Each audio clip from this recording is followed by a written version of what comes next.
সেজদা থেকে উঠার সময় জায়নামাজে হাত ভর করে উঠা যাবে কিনা, মসজিদে বা কোনো জায়গায় কোন লোক যদি নামাজরত থাকেন তার কতটুকু সামনে দিয়ে যাওয়া উচিত, কবিরা গুনাহ মাফের কোনো উপায় আছে কিনা, তাহাজ্জুদের সালাত আওয়াজ করে কেরাত পড়া যাবে কিনা, 4 রাকাত ফরজে দ্বিতীয় বৈঠকে ভুলে বা এমনি দুরূদ পড়লে কি সাহু সেজদা দেওয়া লাগবে, সফররত অবস্থায় যদি কসর নামাজ 2-1 ওয়াক্ত আদায় করা সম্ভব না হয় তাহলে সেটা কিভাবে কাজা আদায় করতে হবে, ফরজ গোসল হয়ে গেলে কি সাথে সাথে গোসল করা আবশ্যক নাকি বিলম্বের সুযোগ আছে, ফরজ গোসল পুকুরে করা যাবে কিনা, উত্তর অথবা পশ্চিম দিকে পা রেখে ঘুমানো কি ঠিক হবে নাকি গুনাহ হবে, মৃত্যুর পর দুনিয়ার মানুষের কথা কি মনে পড়ে, প্রেগন্যান্সির সময় নামাজ বসে বা ইশারায় পড়া যাবে কিনা।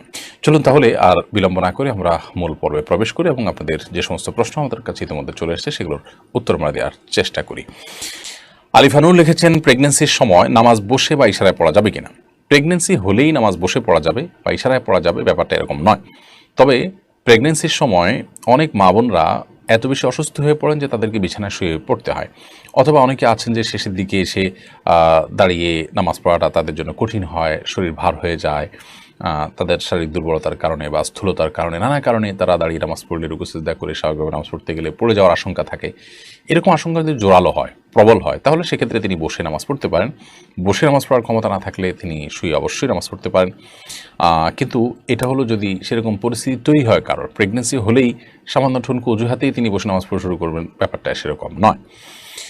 মালিহা নুসরাত চাঁদনী আই থেকে আপনি লিখেছেন, একজন ব্যক্তি আমাকে নিয়ে এমন কিছু কথা বলেছে যার কোনো সত্যতা নেই। আমি ওনাকে ক্ষমা করে দিয়েছি, কিন্তু আমি ওনার সাথে সালাম দেওয়া পর্যন্ত কথা সীমিত রাখতে চাই। তাতে কি কোনো গুনাহ হবে? উনি আমার খুব কাছেরও না, আবার খুব দূরেরও না। দেখুন, আপনাকে নিয়ে যদি কেউ মিথ্যা কথা বলেন তাহলে সেক্ষেত্রে আপনি তাকে ক্ষমা করে দিয়ে খুব ভালো কাজ করেছেন, সন্দেহাতীতভাবে সওয়াবের কাজ করেছেন। আল্লাহ সুবহানাহু ওয়া তাআলা বলেছেন, ওয়ান তা'ফু হুয়া আকরাবু লিত-তাকওয়া, যদি মাফ করে দেওয়া এটা তাকওয়ার খুব কাছাকাছি। খুব ভালো কাজ আপনি করেছেন। এর পাশাপাশি আপনি যেটি জানতে চেয়েছেন যে আপনি তাকে সালাম দেওয়া পর্যন্ত কথা সীমিত রাখতে চান, শুধু সালাম দেবেন, ওকে, তাতে কোনো অসুবিধা নেই। সালাম দিলেন, তিনি সালাম জবাব দিলেন, এটুকু হলে আপনি তার সাথে কথোপকথন করেছেন বা তার সাথে সম্পর্ক ছিন্ন করেননি, সেটি বলা যাবে। তবে এরপর আস্তে আস্তে একটা সময় যেন আপনি স্বাভাবিক হতে পারেন সেই চেষ্টা আপনার মধ্যে থাকাটা অবশ্যই ভালো। তবে সালাম দিলে আপনি তাকে আর বয়কট করেছেন এটি বলা যাবে না, বা কথা বন্ধ রেখেছেন সেটি আর বলা যাবে না, এবং আপনি দায়মুক্ত থাকবেন ইনশাআল্লাহু তাআলা। পিঙ্কি আক্তার আপনি লিখেছেন, মৃত্যুর পর দুনিয়ার মানুষের কথা কি মনে পড়ে? দেখুন, মৃত্যু পরবর্তী জগৎটিকে বলা হয় আলামুল গায়েব বা অদৃশ্যের জগৎ। সেই জগতে আমাদের অবস্থা কেমন হয়, কীরকম হবে, সে বিষয়ে কোরআন এবং হাদিসের বর্ণনার বাইরে আমরা ধারণা করে কিছুই বলতে পারি না। কোরআন হাদিসে কোথাও মানুষের মৃত্যুর পর নিজের দুনিয়ার কথা মনে পড়া বলতে বিভিন্ন আপনার স্মৃতি মনে পড়া, এরকম কোনো কথা, এরকম কোনো বিষয় হয় মৃত ব্যক্তির, সেরকম কথা কোরআন হাদিস থেকে জানা যায় না। বরং কোরআন হাদিসের যে বিবরণ এ সম্পর্কে পাওয়া যায় সেগুলো দেখলে বোঝা যায় যে একজন মৃত মানুষ তার যে অবস্থা শুরু হয়, হাদিসে আসছে মান মাতা ফাকাদ কামাত কিয়ামাতুহু, যে ব্যক্তি মারা গেলেন তার কিয়ামত শুরু হয়ে যায়। তো এরকম একটা পরিস্থিতিতে মানুষ পেছনের বিভিন্ন স্মৃতি চারণ করবে, তার বিভিন্ন স্মৃতি মনে পড়বে, সেটাকে তিনি স্মরণ করবেন, এরকম স্বাভাবিক কোনো অবস্থায় মানুষ থাকে না আসলে। যার কারণে মানুষ উদ্ভূত পরিস্থিতি নিয়েই খুব কষ্টে থাকেন। হ্যাঁ, যারা জান্নাতি তাদের কথা ভিন্ন, যে তারা জান্নাতের নেয়ামত ভোগ করতে থাকেন, যেহেতু মৃত্যুর পর কিয়ামত কায়েম হওয়া পর্যন্ত শুধুমাত্র জান্নাতের নেয়ামত ভোগ করাই তাদের একমাত্র কাজ থাকে, এবং সেটি পরিপূর্ণ জীবিত স্বাভাবিক মানুষের মতো যে থাকে তা নয়, শুধুমাত্র জান্নাতের নেয়ামত ভোগ করার মতো একটা বিশেষ হায়াত তাদেরকে দেওয়া হয়, জাস্ট এইটুকু। অতএব এর বাইরে তাদের দুনিয়ার কথা মনে পড়ে, স্মরণ করেন, বা পেছনের কথাগুলোকে স্মরণ করে তারা তাদের ভালো লাগা মন্দ লাগা কাজ করে, এরকম কোনো কথা কোরআন হাদিস দ্বারা আমরা জানি না। বিধায় আলামুল গায়েবের দৃশ্যগুলোকে বা সেখানকার চিত্রগুলোকে আমরা ধারণা করে বলতে পারি না, এটি আল্লাহর উপরে ন্যস্ত করবো, আল্লাহ তাআলা ভালো জানেন। এরপর মিস তানিয়া প্রধান আপনি লিখেছেন, মাসিক ভালো হওয়ার পর নামাজ শুরু করার পর যদি আবার প্রস্রাব করার পর 1-2 ফোঁটা বের হয় তখন কোমর পর্যন্ত ধুলেই হবে নাকি গোসল করতে হবে? দেখুন, মাসিক যদি যথাযথভাবে ভালো হয়ে যায়, আপনার যে সময় ভালো হওয়ার কথা সে সময় ভালো হয়ে গেছে, যেদিন ভালো হওয়ার কথা সেদিন ভালো হয়ে গেছে, এর বেশি আপনার হয় না নর্মালি, এরপরে আবার কখনো বের হয়ে গেছে, প্রতি মাসে আপনার 6 দিন হয়, 7 দিন হয়, 8 দিন হয়, একটা অভ্যাস আছে, সে অভ্যাসের সময়টা পার হয়ে যাওয়ার পরে যদি বের হয় তাহলে এটা অসুস্থতা, অতএব এটুকু ধুয়ে ফেললেই হয়ে যাবে। আর যদি দিনের হিসাব করেন যে 7 দিন হয়, সপ্তম দিনে সকাল থেকে দেখা যাচ্ছে না আপনি নামাজ শুরু করেছেন, হঠাৎ করে আবার দেখা গেছে, তাহলে সেক্ষেত্রে সেটা মাসিক হিসাবে গণ্য হবে এবং সেটাকে আপনি পাক সাফ করে যথাযথভাবে গোসল করে আপনি আবার নামাজ পড়তে হবে, যদি সেটি নির্গত হয় এবং যদি সেটা মাসিক নিশ্চিত হয়। এরপরে বিনা সুলতান আপনি লিখেছেন উত্তর অথবা পশ্চিম দিকে পা রেখে ঘুমানো কি ঠিক হবে নাকি গুনাহ হবে? দেখুন, উত্তর অথবা পশ্চিম কোনো দিকে পা রেখে ঘুমানোর ব্যাপারে কোরআন এবং হাদিসে পরিষ্কার কোনো নিষেধাজ্ঞা নেই। উত্তর দিকে তো নাই, পশ্চিম দিকে বা কেবলার দিকে পা রেখে ঘুমানোর ব্যাপারেও কোনো পরিষ্কার নিষেধাজ্ঞা কোরআন হাদিসে কোথাও পাওয়া যায় না। তবে অনেক ওলামায়ে কেরাম এটিকে নিষেধ করেন, সে নিষেধাজ্ঞাটা হারাম পর্যায়ে না, জাস্ট অনুত্তম মাকরুহ এ পর্যায়ে নিষেধাজ্ঞা অনেক ওলামায়ে কেরাম আরোপ করেন এই যুক্তিতে যে পশ্চিম দিকে বা কেবলার দিকে পেশাব বা পায়খানা করা নিষেধ, আর সেই দিকে সবসময় আমরা যদি পাও দেই বা বসার সময় যদি পাও লম্বা করে বসি তাহলে সেক্ষেত্রে এক ধরনের অসম্মান প্রদর্শন হতে পারে। আপনার উদ্দেশ্য সেটা না হলেও দৃশ্যত সেরকম মনে হতে পারে। আমরা কোনো সম্মানিত ব্যক্তির দিকে পা দিয়ে বসি না সাধারণত, সেই জায়গা থেকে অনেকে এটিকে নিষেধ করেন। তবে কোরআন হাদিসে পরিষ্কারভাবে কেবলার দিকে পা দেওয়ার পরে কোনো নিষেধাজ্ঞা নেই। যদি কেউ সেদিকে পা দিয়ে ঘুমান বা বসেন তাহলে সেক্ষেত্রে কোরআন হাদিসের খেলাফ করেছেন এমনটি বলা যাবে না। তবে কারোর কাছে কেবলার প্রতি কাবার প্রতি ভালোবাসা এবং শ্রদ্ধার জায়গা থেকে তিনি পা দেয়াটা তার কাছে খারাপ লাগছে, সেটি ভিন্ন বিষয়। আমাতুল্লাহ মুশরেফা আপনি লিখেছেন বিয়ের জন্য অনেকে ছবি চায়, যদি বিয়ে না হয় তাহলে কি ছবিগুলো থাকলে গুনাহ হবে?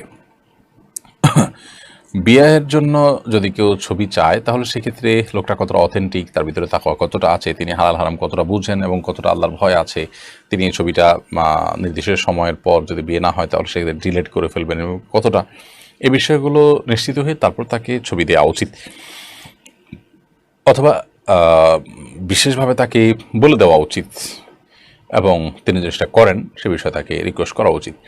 এরকম না হলে যে কেউ চাইলেও আর তাকে ছবি দিলেন, এটা উচিত না, কারণ এটি আপনার প্রাইভেসি যেমন নষ্ট হবে, গুনাহের কাজ তিনি করবেন, আপনি পরোক্ষভাবে সেটাতে একরকম সহায়তাই করলেন, ব্যাপারটা সেরকম হয়ে গেল। এই জন্য এই বিষয়গুলো দেখা উচিত।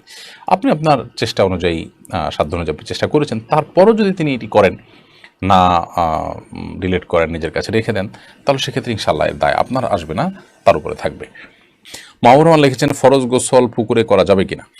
ফরজ গোসল পুকুরে করা যাবে, কোনো অসুবিধা নেই। পুকুর সাধারণত বড় হয়ে থাকে আমাদের দেশে, একেবারে ছোট গড় যদি হয় যে 10 হাত করে চারদিকে 40 হাতেরও কম হয় তাহলে সেক্ষেত্রে সেটা ভিন্ন, কিন্তু এর বাইরে বড় যদি হয় তাহলে সেক্ষেত্রে বড় বলতে মানে চারপাশে 40 হাতের বেশি এরকম পুকুর বাংলাদেশে প্রায় অলমোস্ট সব পুকুরগুলোই। তো এই সমস্ত পুকুরে গোসল করাতে কোনো অসুবিধা নেই। ফরজ গোসল, সেখানে যদি আপনার নাপাক লেগেও যায় তাতে সব পানি নাপাক হয়ে যাবে না, কারণ পানি যখন অনেক বেশি থাকে সেখানে সামান্য নাপাক লাগলে সব পানি নাপাক হয়ে যায় না। হ্যাঁ, নাপাকটা যদি কোথাও দৃশ্যমান থাকে তাহলে ওই দৃশ্যমান যেখানে তার আশপাশের পানিগুলো শুধুমাত্র নাপাক থাকবে এবং সেটা যদি আস্তে আস্তে পরিবর্তিত হয়ে যায় আর দৃশ্যমান না থাকে তাহলে তার কোনো কথাই নেই। অতএব ফরজ গোসল পুকুরে করতে কোনো সমস্যা নেই। শোয়েব এআইডি থেকে আপনি লিখেছেন একজন মানুষ যদি অনেক ঋণ করে আত্মহত্যা করে মারা যায় এবং মারা যাওয়ার পর টাকা পরিশোধ করা সম্ভব না হয় তাহলে মৃত ব্যক্তির কী অবস্থা হবে? তিনি যদি ঋণ পরিশোধ করা ছাড়া মারা যান তাহলে সেক্ষেত্রে তার আত্মার ঝুলন্ত থাকার কথা রয়েছে এবং সেটা পরিশোধ করার আগ পর্যন্ত জান্নাতে যাওয়াটা তার ঝুলে থাকবে, সেটি বিভিন্ন হাদিস থেকে বোঝা যায়। অতএব এক্ষেত্রেও তাই হবে এবং ভিন্ন কিছু বলা যাবে না। আল্লাহ রাব্বুল আলামিন যদি তার প্রতি সন্তুষ্ট থাকেন, বিশেষভাবে যদি সে আল্লাহ তাআলাকে সন্তুষ্ট করার মতো কিছু করে যেয়ে থাকেন, আল্লাহ তাআলা তার পাওনাদারদের হক আদায় করে দেন কিয়ামতের ময়দানে, সেটা এক্সেপশনাল হতে পারে সেরকম কিছু। আর আত্মহত্যা করে মারা যাওয়ার কারণে তো গুনাহগার হয় মানুষ, সেটা তো আরেক বিষয়। এজন্য ঋণ করে ঋণ পরিশোধ করতে পারছেন না সেজন্য তিনি আত্মহত্যার পথে পা বাড়াবেন, এটা কোনো মুসলমানের কাজ হতে পারে না, কারণ আত্মহত্যা তো সমাধান না। আত্মহত্যা করলে তো আমার এই দায় থেকে আমি মুক্ত হয়ে যাচ্ছি না, বরং আল্লাহ তাআলার কাছে আরও শক্ত করে পাকড়া হচ্ছে। ঋণ পরিশোধ করতে পারিনি, আবার আত্মহত্যা করছি, দুটি অপরাধ করে আমি আল্লাহ তাআলার কাছে অপরাধী হয়ে গেলাম। বিধায় একজন মুসলমান কখনো এই ধরনের দায়িত্বহীনতার পরিচয় দিতে পারেন না। আল্লাহ আমাদেরকে সেই তৌফিক দান করুন, আমরা যেন এই ধরনের অন্যায় এবং অবিচার কাছ থেকে বেঁচে থাকতে পারি। দিনের পথে আসেন আইডি থেকে আপনি লিখেছেন স্বামী স্ত্রীর মধ্যে ভালোবাসা বৃদ্ধির উপায় কি? স্বামী স্ত্রীর মধ্যে ভালোবাসা বৃদ্ধি করার জন্য অন্য সব মানুষের সাথে ভালোবাসা বৃদ্ধির ক্ষেত্রে যেরকম সালামের ভূমিকা রয়েছে সেই সালামটা আদান প্রদান করতে হবে। নবী করিম সাল্লাল্লাহু আলাইহি ওয়াসাল্লাম বলেছেন যে তোমরা যখন পরস্পরের মধ্যে সালামের আদান প্রদান করবে তখন তোমাদের মধ্যে ভালোবাসা বৃদ্ধি পাবে। সেই সাথে তিনি হাদিয়া প্রদান করার কথা বলেছেন, উপহার আদান প্রদান করা। অনেক সময় স্বামীরা স্ত্রীদেরকে সুযোগ দেন, স্ত্রীর স্বামীকে সারপ্রাইজ দেওয়া, স্বামীকে বিভিন্ন ক্ষেত্রে খুশি হওয়ার মতো কোনো কিছু পেশ করা তার জন্য। তো এরকম বিভিন্নভাবে উপহারের আদান প্রদান এটাও পারস্পরিক ভালোবাসা সৃষ্টির ক্ষেত্রে বিশেষ ভূমিকা রাখে। এপি আনোয়ার এটি থেকে আপনি লিখেছেন 4 রাকাত ফরজে দ্বিতীয় বৈঠকে ভুলে বা এমনি দুরূদ পড়লে কি সাউ সেজদা দেওয়া লাগবে? দেখুন, 4 রাকাত ফরজ নামাজের দ্বিতীয় বৈঠকে যদি ভুলে আপনি দুরূদ পড়ে ফেলেন তাহলে সেক্ষেত্রে হানাফি মাযহাব অনুযায়ী আপনাকে সেজদায়ে সাহু দিতে হবে।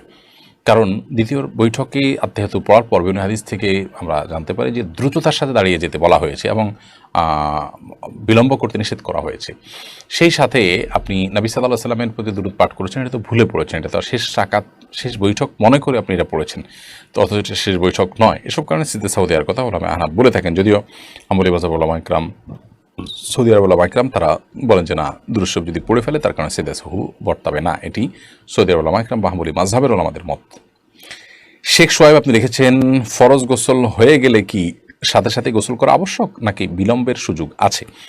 গোসল ফরজ হয়ে গেলে সাথে সাথে গোসল করা উত্তম যদি সে সুযোগ থাকে, তবে বিলম্ব করার সুযোগ আছে যদি গোসল ফরজ হওয়ার পর পরবর্তী যে নামাজের ওয়াক্ত সেই নামাজের ওয়াক্ত বা যদি তার উপরে কোনো নামাজ বর্তায় তাহলে এই নামাজের ওয়াক্ত শেষ হওয়ার আগ পর্যন্ত তিনি বিলম্ব করতে চান, তাহলে শেষ মুহূর্তে বা ওয়াক্ত শেষ হওয়ার আগে আগে গোসল করে নামাজ পড়ে ফেললেন, এতটুকু বিলম্ব করা জায়েজ আছে।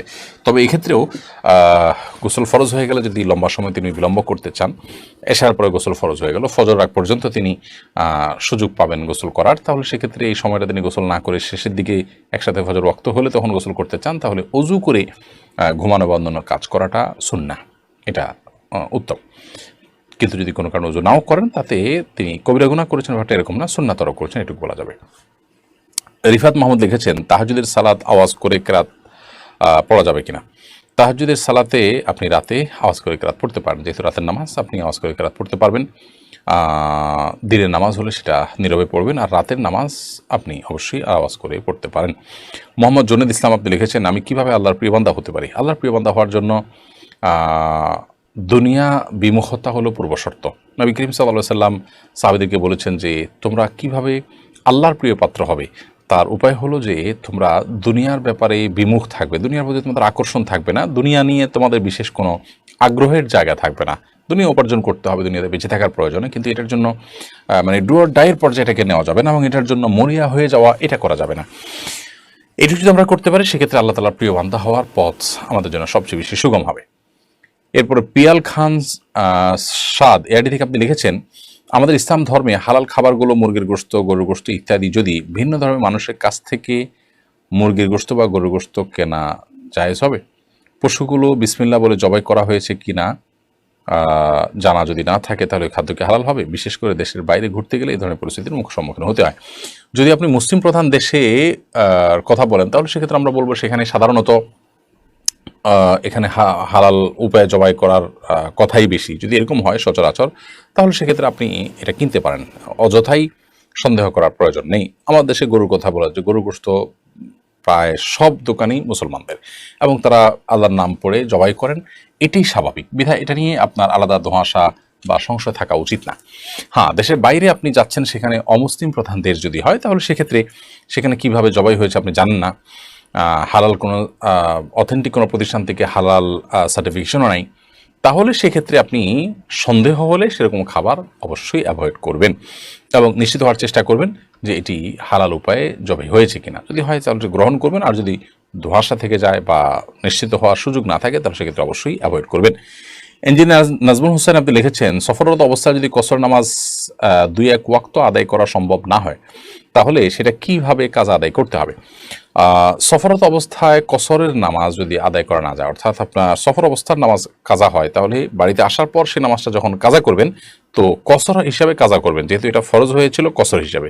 ঠিক একইভাবে বাড়িতে থাকা অবস্থায় কোনো নামাজ কাজা হয়েছে, সফরে গিয়ে সেটা যদি আদায় করতে চান তাহলে সেক্ষেত্রে পূর্ণাঙ্গ আদায় করবেন, যেহেতু এটা ফরজ হয়েছিল পূর্ণাঙ্গভাবে, অর্থাৎ যেভাবে পূর্ণাঙ্গ ফরজ হয়েছে আদায়টা ঠিক সেভাবে হবে। কবিরা গুনাহ মাফের কোনো উপায় আছে কিনা? হ্যাঁ, কবিরা গুনাহ মাফের উপায় তো অবশ্যই আছে। কবিরা গুনাহ মাফের জন্য আপনি আল্লাহ তাআলার কাছে ক্ষমা চাইবেন, এটাই হলো এর উপায়। এবং ইস্তিগফার করবেন এবং তওবা করবেন। আপনি যে অন্যায় করেছেন তার জন্য লজ্জিত অনুতপ্ত হয়ে ভবিষ্যতে যেন আর না হয় সেজন্য সংকল্প করবেন। এটাই হলো কবিরা গুনাহ মাফের উপায়। এবং সেই গুনাহ থেকে সরে আসবেন, আর কখনো না করার সংকল্প করবেন। যেটুকু হয়েছে তার জন্য লজ্জিত অনুতপ্ত থাকবেন, আল্লাহর কাছে ক্ষমা চাইতে থাকবেন। ইনশাআল্লাহ বিদিনিল্লাহ আল্লাহ তাআলা অবশ্যই সকল গুনাহ মাফ করবেন। এভাবে কাউসার আহমেদ আপনি লিখেছেন, আমার পরিবার, আমার মা, স্ত্রী সবাই বসে সালাত আদায় করে। মেয়েদের জন্য কি বসে সালাত আদায় করার সুযোগ আছে? এটা কি সত্য? না, মেয়েদের জন্য মেয়ে হলেই বসে নামাজ পড়া যাবে এটা এরকম না। এর সাথে মেয়ে বা ছেলের সম্পর্ক নাই, বরং বসে নামাজ পড়ার সাথে সক্ষমতা এবং অসক্ষমতার সম্পর্ক। অর্থাৎ কেউ যদি দাঁড়িয়ে নামাজ পড়তে না পারেন তাহলে তিনি বসে নামাজ পড়বেন। এখন আপনার পরিবারের মা, স্ত্রী সবাই বসে নামাজ পড়ে মহিলারা, এটার কোনো যৌক্তিক কারণ আদৌ আছে কিনা? সবাই কি মাজুর? সবাই কি এরকম যে দাঁড়িয়ে তারা নামাজ পড়তে পারেন না? এরকম শারীরিক অসুস্থ আছে কিনা? যদি না থাকে তাহলে সেক্ষেত্রে তাদের জন্য এটা জায়েজ নাই। হ্যাঁ, নফল নামাজ বা সুন্নত নামাজ যদি হয় তাহলে পুরুষ মহিলা সবাই চাইলে বসে নামাজ পড়তে পারেন, তবে দাঁড়িয়ে পড়লে সওয়াব অবশ্যই বেশি হবে। আর ফরজ নামাজের ক্ষেত্রে যদি ইচ্ছাকৃত বসে নামাজ পড়েন শারীরিক সক্ষমতা থাকা সত্ত্বেও, তাহলে অবশ্যই গুনাহ হবে, নামাজ হবে না। কামরুন্নাহার কেয়া লিখেছেন, স্বামী তার মায়ের কথা স্ত্রীকে অন্যায়ভাবে মারে সবসময়। কোনো এক সময় কি রাগে স্ত্রীও পাল্টা মায়ের দিতে পারে? বোন, রাগে আপনি কোনো অন্যায় মানে অন্য কোনো কাজ করে ফেলেছেন, তিনি আপনার প্রতি অন্যায় করছেন, আপনিও রাগের মাথায় অন্যায় করেছেন, তো আপনি তো তার মতোই হয়ে গেলেন, তাই না? তো অবশ্যই এটি করাটা কাম্য নয় বা এটা করা যাবে না।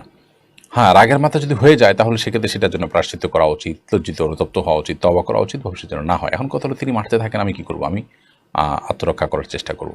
যদি এমন হয় যে তার মারে আমার আঘাতপ্রাপ্ত হই, আমি কষ্ট নিপতিত হই এবং আমি অ্যাক্সিডেন্টে পড়ার বা দুর্ঘটনার আশঙ্কা করি, তাহলে সেক্ষেত্রে অবশ্যই আমি ডেফিনেটলি সেটিকে প্রতিহত করার চেষ্টা করব বা আত্মরক্ষা করার চেষ্টা করব, কিন্তু পাল্টা তাকে মার দেওয়ার চেষ্টা করব না। হ্যাঁ, যদি এমন হয়, আল্লাহ না করুন এত মানুষ হয় যে আপনার জীবনকে সংকটের মধ্যে ফেলে দেয়, তাহলে তো সেক্ষেত্রে আপনি আত্মরক্ষার জন্য যতটুকু প্রয়োজন ততটুকু আপনি অবশ্যই করতে পারেন। কিন্তু আপনাকে এমনিতে শারীরিকভাবে আঘাত করেছে, যেটা কারণে আসলে বাঁচা মরার কোনো ব্যাপার না।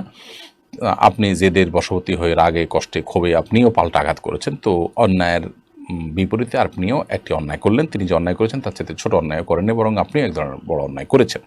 তো এটা উচিত না। আর যে ভদ্রলোক তার মায়ের কথা স্ত্রীর গায়ে হাত তোলেন, তিনি অবশ্যই ছোট লোকই করছেন এবং তিনি গুনাহগার হচ্ছেন। প্রিয় নবী সাল্লাল্লাহু আলাইহি ওয়াসাল্লাম কোনোদিন কোনো নারীদের গায়ে হাত তোলেননি। তার একাধিক স্ত্রী ছিলেন এবং বিভিন্ন বিষয়ে মনোমালিন্য হয়েছে, কিন্তু কখনও তাদের গায়ে হাত তোলেননি এবং তিনি এ ব্যাপারে নিরুৎসাহিতও করতেন। অতএব একজন ইমানদার হিসাবে মায়ের কথা, বিশেষ করে স্ত্রীর প্রতি অন্যায় করা, অবিচার করা, এটা গুনাহের কথা। আল্লাহ সুবহানাহু ওয়া তাআলা বলেছেন, ওয়াশিরুহুন্না বিল মারুফ, তোমরা তোমাদের স্ত্রীদের সাথে সুন্দরভাবে দিনাতিপাত করবে এবং জীবন যাপন করবে। বিধায় জুলুম কোনো অবস্থাতে গ্রহণযোগ্য নয়। আপনি সবর করুন বোন, এই সমস্যা আপনার চিরকাল থাকবে না ইনশাআল্লাহ। সংসার ভারী হবে, একটা সময় সন্তান সন্ততি বড় হবে, আপনার সমস্যার সমাধানের পথ আপনি খুঁজে পাবেন। আল্লাহ আপনাকে সবর তৌফিক দান করুন এবং আপনার স্বামীকে আল্লাহ তাআলা হেদায়েত দান করুন। এরপরে সাজ্জাদ সালেহ আপনি লিখেছেন, মসজিদে বা কোনো জায়গায় কোন লোক যদি নামাজরত থাকেন তার কতটুকু সামনে দিয়ে যাওয়া উচিত? মসজিদ বা কোনো জায়গায় যদি কোনো লোক নামাজরত থাকেন, নামাজ অবস্থায় থাকেন, তাহলে সেক্ষেত্রে তার 2 কাতার 3 কাতার সামনে দিয়ে, 3 কাতারের পর থেকে তো যেতেই পারবেন।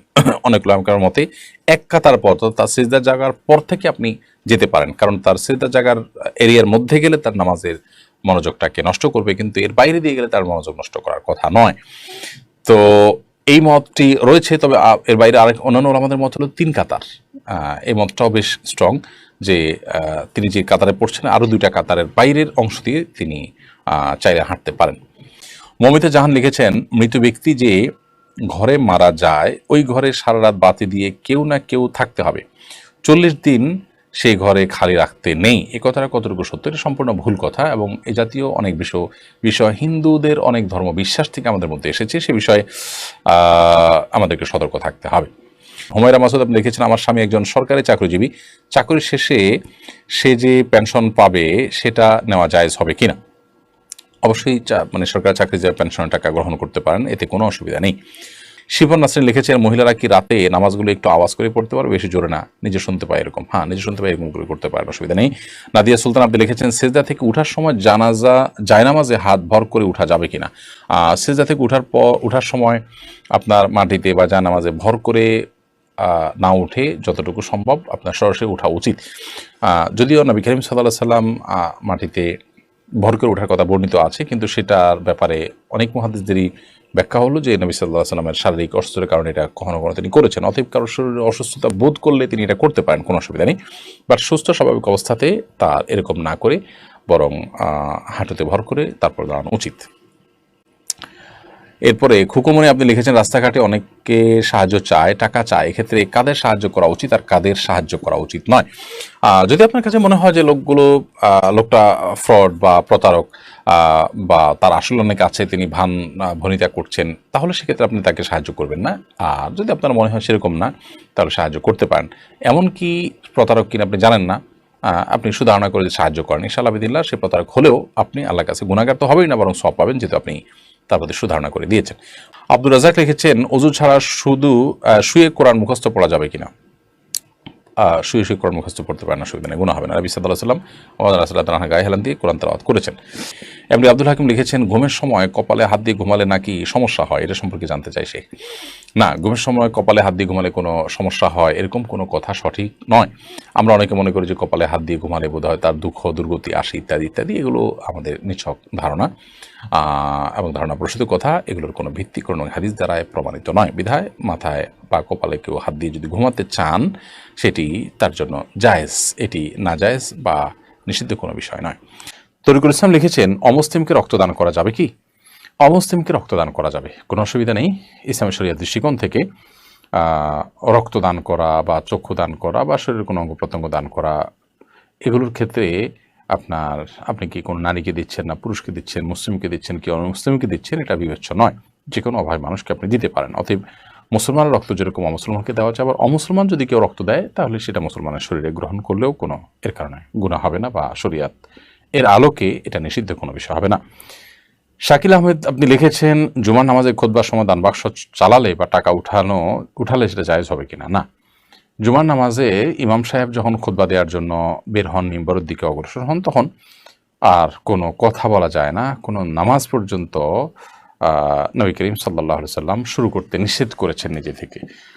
তবে এক ব্যক্তি মসজিদে প্রবেশের নামাজ পড়ে না, নবী সাল্লাল্লাহু আলাইহি সাল্লাম তাকে দাঁড়িয়ে নামাজ পড়তে বলেছেন। অর্থাৎ সাধারণভাবে এই সময়টাতে শুধুমাত্র খুতবা শুনতে নির্দেশ করা হয়েছে। অতএব কোনো ব্যক্তিকে আপনার কথাবার্তা বলতে পর্যন্ত এটা আমি নিষেধ করা হয়েছে। অর্থাৎ কেউ কথা বলছে, আপনি তাকে থামার জন্য মুখ দিয়ে বলেছেন, সেটাও নিষিদ্ধ, আপনি ইশারা ইঙ্গিতে বলবেন। অর্থাৎ খুতবা শোনার জন্য নীরব নিস্তব্ধ থাকতে বলা হয়েছে। সেখানে যদি দান বাক্স চালানো হয়, টাকা উঠানো হয়, তাহলে হইচই হবে, অন্যমনস্ক হবে মানুষ, সেটি জায়েজ নাই। উর্মি ইসলাম আপনি এডি থেকে লিখেছেন, কারো সম্পর্কে মনে মনে কিছু বললে কি গুনাহ হবে? আমি জানি সে অন্যায় করেছে, সেটির জন্য আপনার মনে মনে তার অন্যায়ের কথা আপনার স্মরণ হলো বা আপনি চিন্তা করলেন সে লোকটা খারাপ, এর কারণে আপনার কোনো গুনাহ হবে না, কারণ আপনি তো কাউকে কিছু বলেন নাই। মনে মনে খারাপকে খারাপ জানা বা তার কোনো কিছু আপনার নজরে এসেছে, সেটার কারণে আপনি তার সম্পর্কে সে ধারণা মনে তৈরি হলো, এটাতে অসুবিধা নেই। কিন্তু যদি আপনার কাছে পরিষ্কার কোনো ধারণা না থাকে, বাস সন্দেহের কারণে শুধুমাত্র তাকে আপনি বাজে জ্ঞান করলেন মনে মনে, সেটা অনুচিত হবে। হাফসা বেগম এডি থেকে আপনি লিখেছেন, নামাজে সাহসেজদা দেওয়ার পর আবার কি তাশাহুদ পড়তে হবে? সেজদায় সাহু দেওয়ার দুটি পদ্ধতি ফুকাহ একরাম থেকে বর্ণিত আছে, ফুকাহ হানাফ এবং অন্য অনেক ফকিদের মতে।